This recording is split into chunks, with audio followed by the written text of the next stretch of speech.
नमस्कार आप सभी आईटीआई स्टूडेंट को। आज मेरा टॉपिक रहेगा धातु विज्ञान पे। तो चलिए धातु विज्ञान को समझ लेते हैं कि धातु विज्ञान होता क्या है।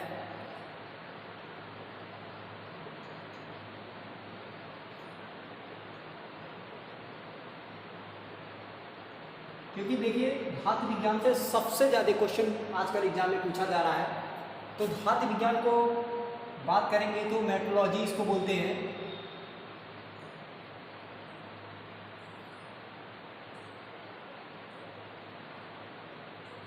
मेट्रोलॉजी इसको बोलते हैं कि धातु विज्ञान है क्या, हमारे जीवन में किस तरह से इसका हम उपयोग कर लेते हैं। तो इसके बारे में जान लेते हैं कि जैसे कि अगर हम बात करेंगे धातु विज्ञान का, तो धातु एक प्रकार का क्या है कि हमारा खनिज लवण है।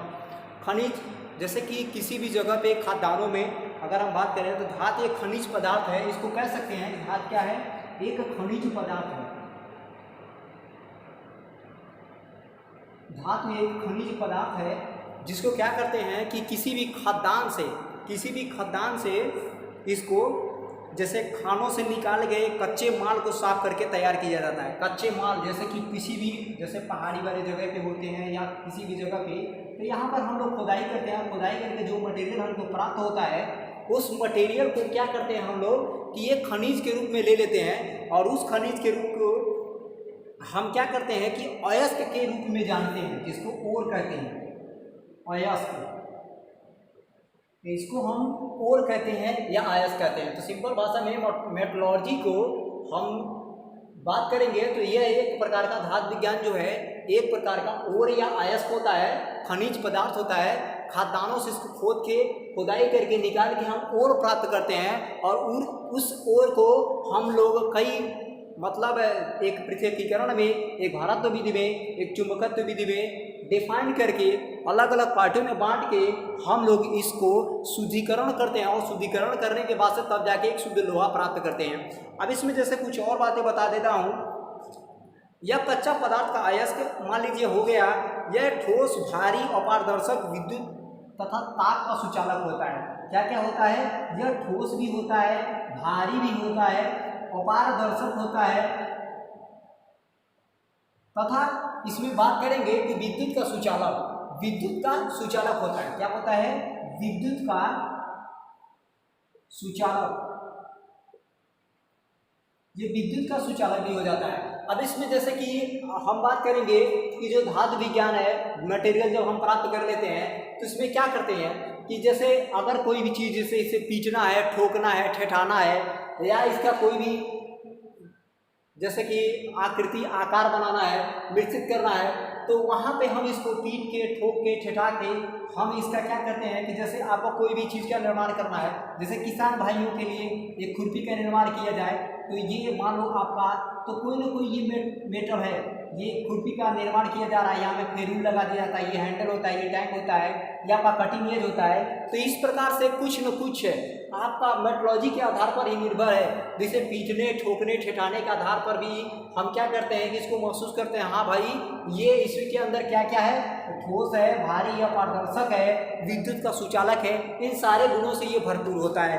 अब बात कर लेते हैं यहाँ पर कि ये एक प्रकार के क्या होता है कि मिश्रण होता है। ये क्या होता है, एक प्रकार का मिश्रण होता है। अब मिश्रण में क्या क्या होता है कि जैसे कि कोई भी मटेरियल अगर स्ट्रॉन्ग बनाना है तो उसमें हम क्या करते हैं कि मिश्रित धातुओं को मिलाते हैं। जैसे दो या दो धातुओं के मिश्रण को हम एलॉय कहते हैं। तो क्या करेंगे कि मान लीजिए आपके पास टंगस्टन है, वैनेडियम है, कोबाल्ट है, ठीक है, जिंक है, तो ऐसे जैसे कि कॉपर है, सीयू है, आपका ऐसे कि धातुओं को क्या करते हैं एक मिश्रण बना लेते हैं। जैसे हाई कार्बन स्टील बनाना है, हाई स्पीड स्टील बनाना है, एलॉय स्टील बनाना है, टूल स्टील बनाना है, तो हाई कार्बन स्टील जो है इसमें क्या हो जाएगा, कार्बन की मात्रा क्या थोड़ा सा बढ़ा देते हैं, लो कार्बन स्टील में कार्बन की मात्रा को कम कर देते हैं। तो ये सारे धातु विज्ञान पर निर्भर करते हैं। तो शॉर्टली भाषा में एक चीज़ और जान लेते हैं, जैसे इसको पीट कर, ठोक कर, ठेठा कर पतली तार का निर्माण किया जाता है, बर्तनों का निर्माण किया जाता है, बाल्टियों का निर्माण किया जाता है, चद्दर का निर्माण किया जाता है। ये सारे मेट्रोलॉजी में ही आते हैं, टोटल जितने आते हैं तो सारे मेट्रोलॉजी के अंतर्गत में आते हैं। अब यहाँ पर हम बात करेंगे कि नॉन मटेरियल, अब इसी मेटल से एक नॉन मेटल भी निकलता है जिसमें लोहे का गुण बिल्कुल नहीं पाया जाता।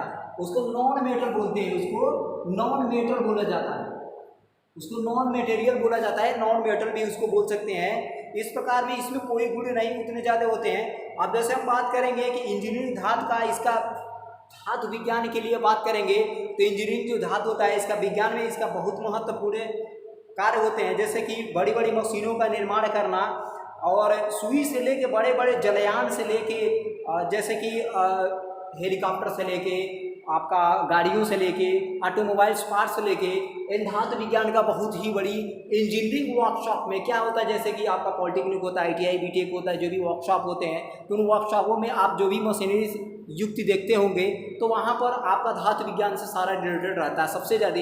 क्योंकि मान लीजिए एक मशीन का अगर बेस बनाना है, यहाँ पर आप जान सकते हैं कि एक मशीन का अगर बेस बनाना है हमको तो उस मशीन का भी बेस क्या होता है, कास्ट आयरन का होता है, माइल्ड स्टील का होता है। तो कुछ इस प्रकार से हम बना लेते हैं। किसी मशीन का बेस ले लीजिए, अगर आपको बनाना है सीक्वेंस करके, यहाँ पर मान लीजिए कोई मशीन रखे हैं आप, ठीक है, तो यहाँ पर कोई मशीन रखे हैं, ये बताइए यहाँ पर मशीन रखे हैं तो उसके नीचे तो कुछ न कुछ तो कोई कास्ट आयरन का, माइल्ड स्टील का, राट आयरन का, हाई कार्बन स्टील का, हाई स्पीड स्टील का, टूल स्टील का कोई तो मटेरियल चाहिए। लेकिन किसी भी मशीन के नीचे का बेस को मजबूती प्रदान करने के लिए हम सबसे ज़्यादा क्या यूज कर लेते हैं, तो CI मतलब इसको बोलते हैं कास्ट आयरन का यूज कर लेते हैं। किसका? कास्ट आयरन का यूज कर लेते हैं। अब देखिए इसमें कई प्रकार के प्रॉपर्टीज होते हैं, जैसे भौतिक गुण, रासायनिक गुण, यांत्रिक गुण। इसमें 3 तरह के गुण पाए जाते हैं। कौन कौन से? तो इसमें 3 तरह के गुण पाए जाते हैं। और वो गुण कौन कौन से होते हैं? तो भौतिक गुण होता है, रासायनिक गुण होता है और एक आपका यांत्रिक गुण होता है। तो जान लेते हैं उसको कि भौतिक क्या है, यांत्रिक क्या है, रासायनिक क्या है। भौतिक गुण आपका हो जाएगा, रासायनिक गुण हो जाएगा, यांत्रिक गुण हो जाएगा, फिजिकल प्रॉपर्टी, केमिकल प्रॉपर्टी और मैकेनिकल प्रॉपर्टी। ये तीनों आपके इसके अंतर्गत में आते हैं जो आपका ये धातु विज्ञान है, ठीक है। अब इसमें क्या होता है कि जैसे भौतिक गुण की हम बात कर लेते हैं, तो भौतिक गुणों में क्या होता है कि इनमें भौतिक गुण के प्राकृतिक गुणों को देखा जाता है। जो भौतिक गुण होते हैं इनमें प्राकृतिक गुणों को देखा जाता है, और ये जो प्राकृतिक गुण के अंतर्गत में आते हैं, इसमें क्या होती है कि किन्हीं भी धातुओं की पहचान जैसे गुण देखने से, छूने से, जैसे कि कोई छोटा सा टुकड़ा है, कोई जॉब है, अब इसको हम छुएंगे तभी तो जानेंगे ये ठोस है, मुलायम है या किस आकृति का है। भार इसको जब हम हाथ से लेंगे तो इसका वजन हम जान सकते हैं कि इसका कितना वजन है, ठीक है। वेट जैसे एल्युमिनियम होता है, एल्युमिनियम धातु का प्रति घन इंच के लेते हैं या प्रति घन सेंटीमीटर से लिया जाता है, ठीक है। तो एल्युमिनियम हल्का है कि भारी है, शीशा हो गया आपका, एल्युमिनियम हो गया, लेड मतलब PB बोलेंगे इसको, PB। और एक एल्युमिनियम एयर होता है, तो एयर जो होता है आपका हल्का होता है, और PB जो होता है आपका बहुत ही भारी। शीशा क्या होता है? भारी होता है, और एल्युमिनियम आपका हल्का होता है। अब इस शीशों में जैसे गैल्वेनाइज्ड होता है, उसको रिफाइंड करके कई विधि में बनाया किया जाता है। लेकिन अगर धातु की बात करेंगे तो पारा जो होता है हमारे पास, पारा, तो ये सबसे भारी होता है इसकी अपेक्षा। लेकिन अगर इन दोनों में बात करेंगे तो हम क्या कर देंगे, शीशा को ले लेंगे, ठीक है। तो जैसे शीशा सबसे भारी और एल्युमिनियम सबसे हल्का हो जाता है। अब फिजिबिलिटी की बात कर लेते हैं गलनते के आधार पर, तो हर धातुओं का कोई ना कोई गलने का एक फिजिबिलिटी का एक न एक टेम्परेचर निश्चित होता है, ठीक है, हर धातुओं का। तो इन्हीं में जैसे कुछ धातुएं होते हैं, उसका कुछ हम बता रहे हैं आपको। अब जैसे राट आयरन की बात कर लेते हैं हम यहाँ पर, राट आयरन की बात कर लेते हैं तो वो आपका 1600 डिग्री सेल्सियस होता है। कितना होता है? 1600 डिग्री सेल्सियस होता है। ढलवा लोहा की बात कर लेते हैं यहाँ पर,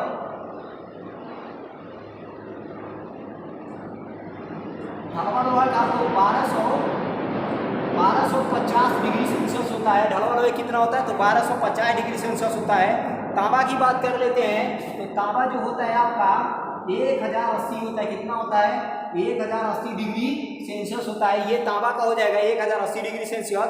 पीतल की बात कर लेते हैं तो पीतल का जो होता है 960 होता है, 960 डिग्री सेल्सियस होता है जो पीतल होता है हमारा 960। एल्युमिनियम की बात कर लेते हैं तो 648 आता है, पीतल का 960,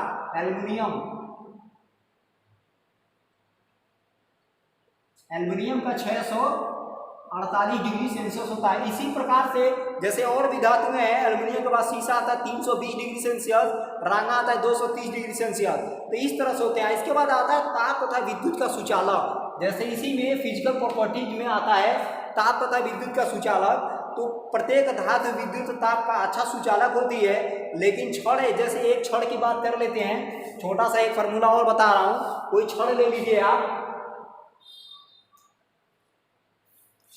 कोई छड़ ले लीजिए, ये मान लीजिए आप एक भट्टी ले लिए, ठीक है, और इस भट्टी के नीचे क्या करेंगे, यहाँ लकड़ी रखे और यहाँ आग जला दिए, ठीक है।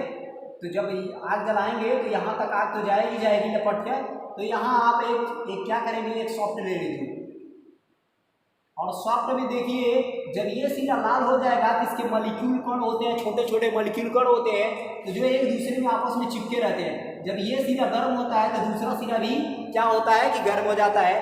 तो ये आपका किसके अंतर्गत में आता है, फिजिकल प्रॉपर्टीज के अंतर्गत में आता है।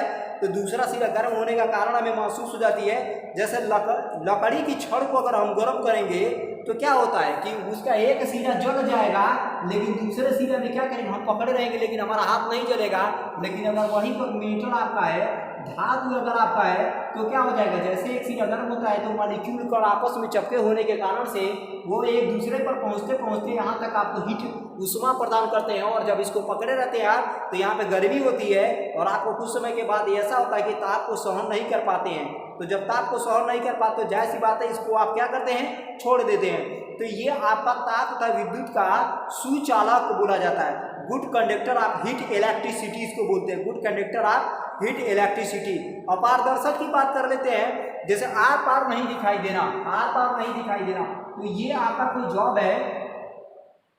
अब यहाँ से आप देख रहे हो कि इधर आपको दिखाई नहीं देगा, लेकिन अगर यही बात है, हम कहते हैं कि भैया दिखाई दे रहा है, तो ये अपारदर्शक नहीं है, ठीक है, ये पारदर्शक है, मतलब ये आर पार दिखाई दे रहा है। यहाँ पर ठोस की बात करेंगे, केवल पारे को छोड़कर, पारा जो होता है लिक्विड फॉर्म में होता है और बाकी जो धातु होते हैं वो ठोस फॉर्म में होते हैं। तो पारा को छोड़कर बाकी सब, पारा को छोड़कर बाकी सभी धातुएं क्या होती हैं कि हमारा ठोस अवस्था में पाई जाती हैं, ठोस अवस्था में।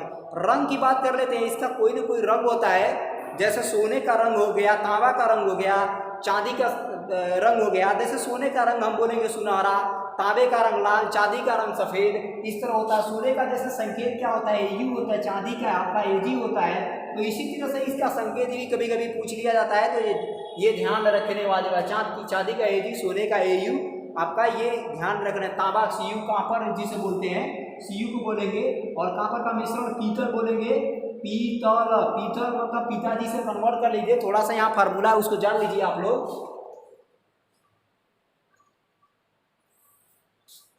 जहाँ थोड़ा सा फार्मूला है पीतल, पीतल, पीतल का सिंबल बोलेंगे, यहाँ से चलते हैं पीतल, तो पीतल को पिताजी को लिख दीजिए, पिताजी। ये मैं इसलिए लिखा था कि एक फार्मूला में पिताजी, पिताजी प्लस जी, मतलब तांबा हो गया और जिंक हो गया, दोनों का मिश्रण, मतलब सीयू हो गया प्लस जेडियन हो गया, जेडियन इन दोनों का मिलकर बनता है पीतल, ठीक है। 88 और 10 के हिसाब से ये बन जाते हैं, तो ये 88-12 या 88-10 के हिसाब से बन जाते हैं। तो कांपर का अगर पूछा जाएगा या पीतल का मिश्रण तो तांबा जिंक हो जाता है। ये सबसे ज़्यादा क्वेश्चन पूछा जाता है और सिंपल क्वेश्चन है। कंस्ट्रक्शन बनावट के आधार पर जैसे देखा जाएगा कि बारीक तथा रेवेदार कणे होते हैं। कोई भी धातु का अगर बात करेंगे तो बारीक तथा रेवेदार कणे होते हैं। कोई सॉफ्ट ले लीजिए, कोई सॉफ्ट है अगर आपके पास, तो उसमें क्या होती है कि इसमें छोटे छोटे बारीक तथा रेवेदार कणे, जब इसकी कटिंग करते हैं, कोई भी मटेरियल जब आप कटिंग करते हो तो कटिंग करने के अनुसार देखते हो कि उसमें रेशेदार तथा बारीक कणे पाई जाती है। क्या? बारीक तथा रेशेदार कणे पाई जाती है। चुंबकी मैग्नेटिक गुण, चुंबकीय गुण मतलब क्या होता है कि चुंबक मतलब हर धातुओं में अपने अंदर एक चुंबकीय मैग्नेटिक गुण पाया जाता है। अगर हम जैसे बात करेंगे कि अगर उसका गुण न हो तो क्या कहा जाएगा, हम बोलेंगे कि भैया अलोह मेटल है, ये क्या हो जाएगा अलोह। केवल लो धातुओं में ही चुंबक के गुण पाए जाते हैं। कौन से? चुंबकीय गुण,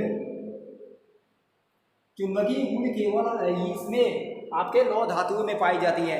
अब ये आपका क्या है कि धातु विज्ञान का फिजिकल प्रॉपर्टीज का गुण समाप्त होगा।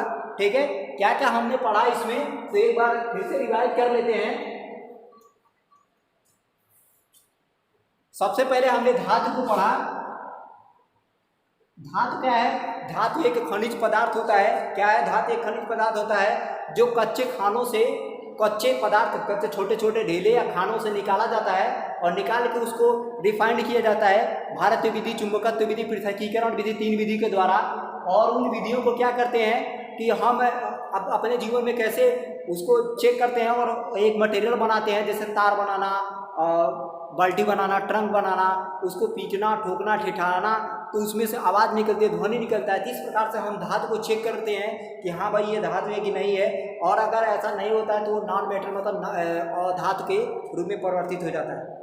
अब इसमें जैसे भौतिक आपको बताए थे भौतिक, दूसरा बताए थे रासायनिक और तीसरा बताए थे यांत्रिक। ठीक है, ये तीनों को आपको जान लेना है। तो भौतिक में आपको बताए थे कि फिजिकल प्रॉपर्टीज में भार होता है, गलनीयता होती है, ताप होता है, विद्युत का सुचालक होता है, इसमें अपारदर्शक होता है, ठोस होता है, रंग होता है, बनावट होती है, चुंबकीय होता है। इतना सारे हमारे भौतिक अंतर्गत में जाना जाता है। ठीक है, तो चलिए मिलते हैं अगले वीडियो में। यांत्रिक गुण के बारे में पढ़ेंगे, आप लोग यांत्रिक गुण के बारे में बताएंगे।